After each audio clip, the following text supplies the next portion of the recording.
Assalamualaikum warahmatullahi wabarakatuh. Nahmaduhu wa nusallimu ala rasulil karim wa na'udzu billahi min shururi anfusina wa min sayyiati a'malina man yahdihillahu fala mudilla lahu wa man yudlil fala hadiya lahu. Asyhadu an la ilaha illallah wahdahu la syarika lahu wa asyhadu anna Muhammadan 'abduhu wa rasuluh. Amma ba'd. Okey, baik. Kami daripada bulan 6 akan membentangkan satu pembentangan yang bertajuk kehebatan kepimpinan seseorang pemimpin dapat dibuktikan bila mampu menghadapi cabaran yang kritikal. Okey. Kumpulan kami terdiri daripada 5 orang ahli, iaitu yang pertama Abu Bakar bin Badri Shah, kedua Zamir Yusof bin Badri Shah, iaitu saya, ketiga Ahmad Mustaqim bin Muhammad Hakimi, yang keempat Muhammad Amir Zaim bin Muhammad Syafi'i, dan yang terakhir Nur Huda binti Osman. Dan kami dibimbing oleh pensyarah kami iaitu Sir Hasrul bin Hashim. Okey, baik. Pengenalan. Pemimpin merupakan individu yang boleh memberi pengaruh kepada individu yang lain di dalam suatu pertubuhan. Okey, jadi di sini bermakna pemimpin ialah satu jawatan yang sangat penting dalam sesebuah organisasi. Jika lemah seorang pemimpin itu, maka lemahlah sebuah organisasi tersebut. Usaha ke arah penyatuan aktiviti sesebuah organisasi bergantung besar kepada kepintaran seseorang pemimpin. Maka jika pemimpin ialah seorang yang tak beramanah, ombang-ambinglah organisasi tersebut. Sebagai contoh, di negara kita, pemimpin kita iaitu Perdana Menteri, maka kita hendaklah mempunyai Perdana Menteri yang sangat berwibawa dan berjiwa rakyat. Baik. Jadi melalui kita punya tajuk iaitu kehebatan kepimpinan seorang pemimpin, terbukti daripada bagaimana beliau menghadapi suatu keadaan yang kritikal. Jadi kita akan kaitkan dengan isu semasa negara kita, iaitu pada tahun 2020, negara kita telah dikejutkan oleh kewujudan virus baru yang boleh merenggut nyawa, iaitu virus COVID-19. Oleh itu, Perdana Menteri kita ketika itu, iaitu Tan Sri Muhyiddin Yassin, telah menjalankan tanggungjawabnya dengan mengatur corak pemerintahan yang sangat-sangat profesional. Di dalam pembentangan kami ini, kami akan lihat sejauh mana keberkesanan pada negara dalam membendung penularan wabak dan krisis ekonomi sepanjang pemerintahan beliau, yakni Tan Sri Muhyiddin Yassin. Baik, jadi itu saja pengenalan kita bagi pembentangan ini, dan saya akan serahkan kepada saudara saya, iaitu saudara Abu Bakar bin Badri Shah. Okey, baik.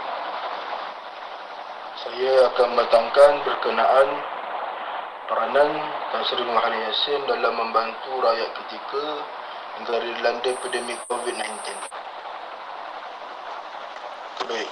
Kita masuk kepada poin yang pertama, iaitu melaksanakan Tan Sri Muhyiddin Yassin melaksanakan 9 program bantuan dan package rangsangan untuk bantu rakyat dan sektor ekonomi yang terkena wabak yang mengancam negara sejak awal tahun lepas.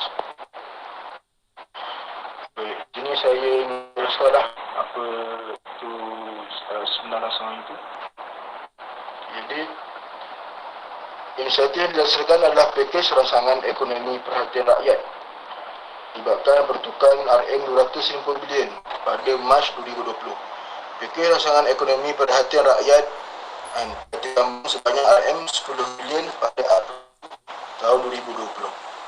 Kemudian Pelan Jana Semula Ekonomi Negara, iaitu sekatanya melibatkan perbelanjaan sebanyak RM35 bilion pada Jun 2020. Pakej kerangka inisiatif tambahan perhatian yang kita perhatian dengan pertukaran RM10 bilion pada September 2020. Pakej ekonomi dan rakyat Malaysia Permai bernilai RM15 bilion pada Januari 2021. Program strategi memperkasa rakyat dan ekonomi. Dalam nama strategi ini ialah pemerkasa dengan pertukan RM20 bilion pada Mac 2021. Mengkata senilai RM40 bilion pada 31 Mei 2021, pakej perlindungan rakyat dan pemulihan ekonomi bernilai RM150 bilion pada 28 Jun 2021. Dengan terakhir inisiatif perkubuhan pelaburan rakyat bagi menyusun semula peranan dan pembarui keupayaan syarikat pelaburan berkaitan kerajaan Malaysia. Dalam usaha mengekang penularan wabak COVID-19 yang memerlukan pendekatan luar biasa, ahli Parlimen Pabuh itu mengambil tindakan drastik dengan memperkenalkan Pakar Kawalan Pergerakan iaitu PKP pada Mac 2020. Yang ketika itu merekodkan kes baru sekitar 3 angka. Tindakan PKP yang dilaksanakan secara berperingkat meliputi PKP diperketatkan, PKP bersyarat, PKP pemulihan disambut bank rakyat, seruan Sri Muhyiddin Yassin untuk terus kekal di rumah dan play stay at home sana sini turut melekat di minda rakyat bahkan turut dikeluarkan. Moratorium penuh bantuan perhatian nasional BPN iaitu bantuan pemberian tunai secara sekali bayar one off meliputi kumpulan M40 menepati keperluan rakyat yang kemudiannya memberikan gelaran Abah kepada Sri Muhyiddin Yassin dan juga ahli Dewan Undangan Negeri Adun Gambir atas keprihatinannya. Desakan rakyat terhadap pengeluaran wang sepadan kumpulan sepadan pekerja KWSP turut dipertimbangkan secara berhati-hati dengan pertimbangan terhadap simpanan ketika bersara menjadi keutamaan kerajaan sebelum meluluskannya. Hasil 3 inisiatif membabitkan KWSP diumumkan oleh Tan Sri Muhyiddin Yassin seperti Air Lestari, Air Sinar, Air Citra sebagai memenuhi kehendak rakyat selain bagi mengurangkan bebanan kewangan yang ditanggung mereka susulan pelaksanaan PKP yang meliputi beberapa fasa menyebabkan terdapat beberapa sektor terpaksa dihentikan operasi seketika. Bagi mendayakan dan meyakinkan rakyat tentang keperluan pengambilan vaksin untuk mengurangkan risiko jangkitan COVID-19, bapa kepada 4 cahaya mata itu turut menjadi antara individu pertama di Malaysia menerima suntikan vaksin pada 23 Februari yang lalu.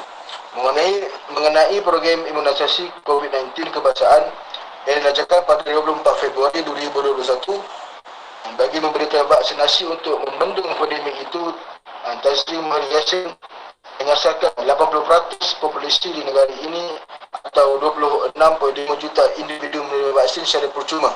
Akhirnya, inilah antara peranan yang telah dilaksanakan oleh Tan Sri Muhyiddin Yassin untuk meringankan beban rakyat dalam keadaan yang sangat membimbangkan ini dan secara langsung untuk mengekang wabak ini supaya rakyat dapat hidup aman dan makmur kembali. Di seterusnya saya akan serahkan kepada sahabat saya berkenaan dengan cabaran. Terima kasih kepada saudara Abu Bakar atas penerangan beliau sebentar tadi. Seterusnya kita akan bergerak kepada cabaran yang dihadapi oleh Tan Sri Muhyiddin Yassin. Kehebatan kepimpinan seseorang pemimpin dapat dibuktikan apabila mampu untuk menghadapi cabaran yang kritikal. Berdasarkan tajuk tersebut, kita dapat lihat bahawa Tan Sri Muhyiddin Yassin ini telah banyak berhadapan dengan masalah di Malaysia dan antaranya ialah cabaran penuh dengan penularan wabak COVID-19. Tan Sri Muhyiddin Yassin layak untuk menerima pujian kerana berusaha melakukan yang terbaik sepanjang tahun pentadbiran beliau walaupun banyak berhadapan dengan cabaran negatif demi menangani krisis kesihatan. Beliau lebih mengutamakan kepentingan rakyat sejak menyandang jawatan sebagai pemimpin nombor 1 negara, terutama sekali semasa COVID-19 melanda Malaysia. Jika Tan Sri Muhyiddin Yassin adalah seorang pemimpin yang tidak hebat, maka dari awal lagi beliau sudah meletakkan jawatan sebagai Perdana Menteri kerana tidak sanggup untuk menggalas tanggungjawab yang begitu amanah ini.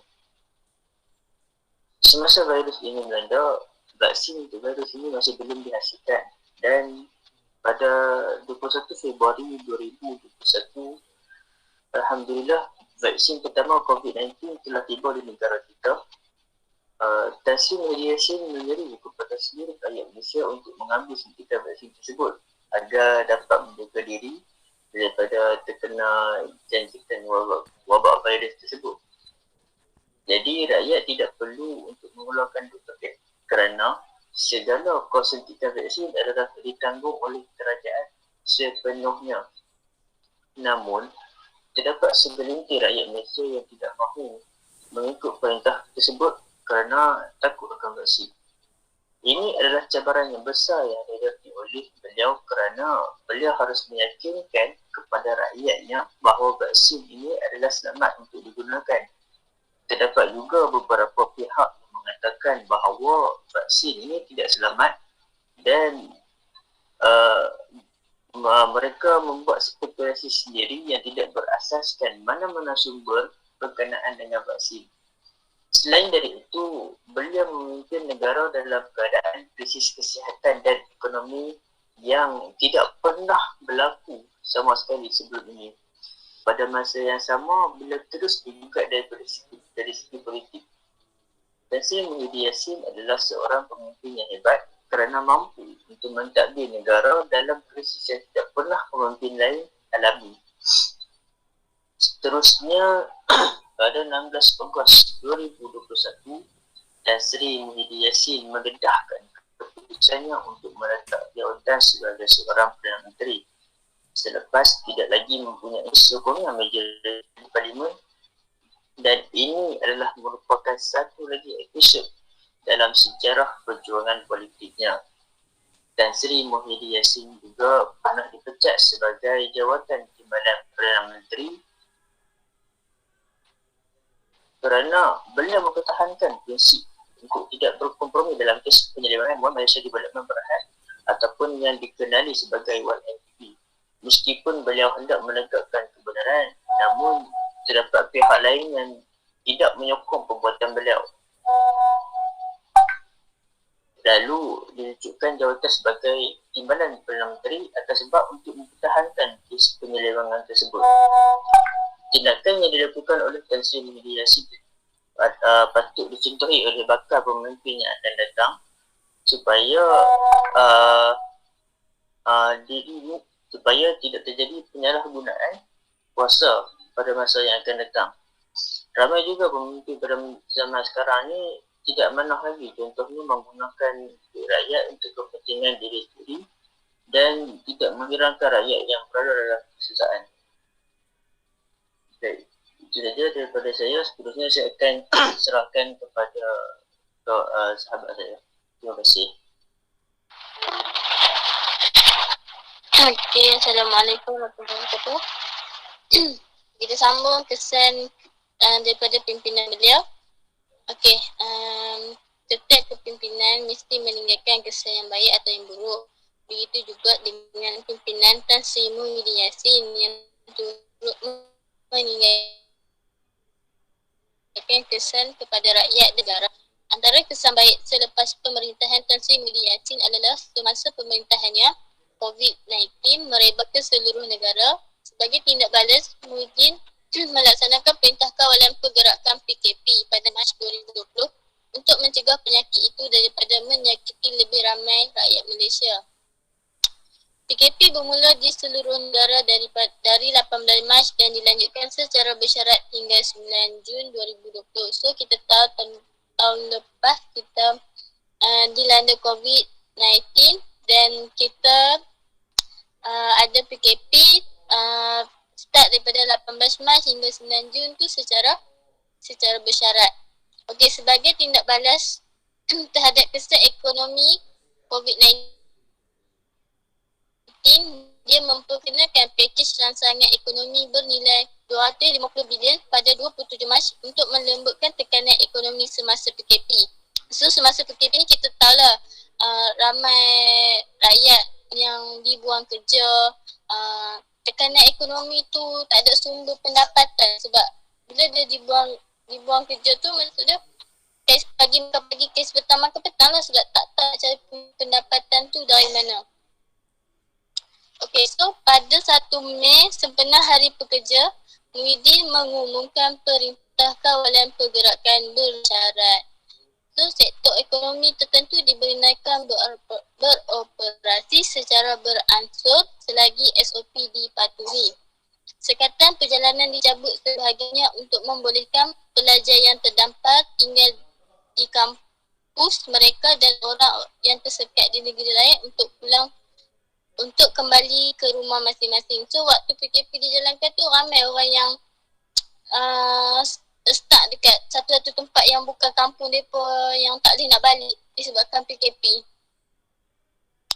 So, manakala aktiviti sukan, rekreasi macam kenduri, perhimpunan, so tak digalakkan lagi lah pada waktu tu sebab PKPB, pergerakan bersyarat.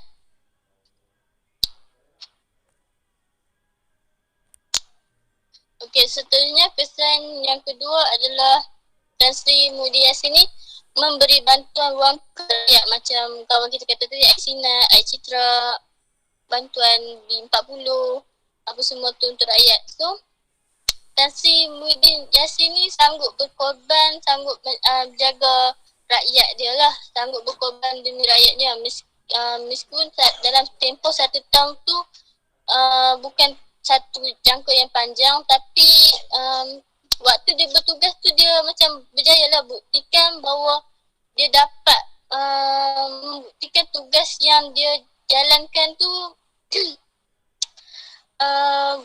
benda yang sukar, tapi dia berjaya nak jalankan tugas tu sebab time dia jadi Perdana Menteri ni dia dia dilanda COVID, so dia tak mampu nak handle semua benda tu, tapi dia berhasil untuk handle benda tu sebab COVID ni. Okey, yang kedua adalah kerajaan menanggung semua biaya suntikan vaksin kepada semua rakyat. So macam Mustaqim beritahu tadi, suntikan vaksin diberi secara percuma. So rakyat ni terimalah vaksin yang diberikan tu sebab vaksin tu bukannya free, dibayar, ditanggung semuanya untuk rakyat, untuk menjaga kesihatan rakyat, untuk menjaga keselamatan rakyat. Okay. So, tu kesan-kesan baik lah. So, bila ada kesan baik, so dia ada juga kesan buruk dia. Antara kesan buruk yang terjadi waktu PKP ni adalah sektor ekonomi merosot disebabkan Perintah Kawalan Pergerakan PKP yang menyebabkan ekonomi negara menjadi rugi. So macam kita tahu lah, disebabkan PKP sektor ekonomi tak bergerak yang menyebabkan negara mengalami kerugian sebanyak 2.4 bilion setiap hari. So kita boleh bayangkan lah, kita PKP tu lama 18 Mac hingga 9 Julai kita duduk rumah apa semua. So kita ni lah, kita boleh bayangkan lah benda tu. Okay, selain itu negara juga mengalami kerugian yang banyak disebabkan Tan Sri Muhyiddin Yassin memberi bantuan kewangan kepada rakyat. So duit tu memanglah duit rakyat, tapi bila bantuan diberikan secara banyak so kerajaan pun tak boleh nak backup benda tu. Okey, kesimpulannya kita dapat lihat bahawa satu-satu kepimpinan pasti terdapat kelebihan dan kekurangan. Begitu juga dengan kepimpinan Tan Sri Muhyiddin Yassin ni. Dia bukan tak bagus nak jaga time COVID ni, tapi cuma timing dia jadi Perdana Menteri nak jaga negara tu macam susah. Dia ada ujian dia ada cabaran dia yang perlu ditempuh benda tu. So kita tahulah dia dah usaha yang terbaik untuk menyelamatkan negara, tapi masih tetap rakyat ni dia macam tak boleh nak terima benda sepanjang COVID dilanda. So dia akan salahkan Perdana Menteri lah, tak pandai nak handle kerajaan, tak pandai nak handle rakyat apa semua tu. So cuma dia bukan tak okey, dia okey, cuma timing dia jadi Perdana Menteri tu yang bukan tepat. Sebab ujian dia, cabaran dia tahun tu memang berat lah. Okay, sekian, terima kasih.